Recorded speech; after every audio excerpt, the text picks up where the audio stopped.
কোরআন শরীফ আরেক জায়গাতে আল্লাহ কত রাখুজু জিনাতাকুম ইনদা কুল্লি মসজিদ, হর নামাজ ও রক্ত তোমার জিনতরে অবলম্বন করো। জিনত অবলম্বন করতে গিয়ে একদিকে ফরজ পরিমাণ লেবাস লজ্জা ঢাকা তো লাগবেও।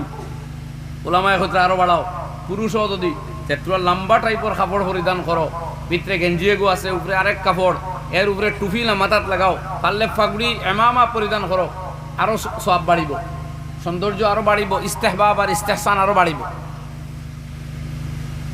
ঠিক মহিলাদের ক্ষেত্রে এই হুকুমটা আরো তোরা বিশেষ ভাবে আইছে। আল্লাহ রাব্বুল আলামিনে পয়লা যে হুকুম আনছেন এটা আদমর আওলাদ হইয়া বেটাইন বেটাইন সারা সমান, লজ্জা সবর লাগে ডাকা ফরজ। এর লাগে পুরুষ হলেও লজ্জা ডাকতে গিয়ে একদিকে যেমন কাপড় হইতো, দুই নম্বর দিক দিয়া কাপড়র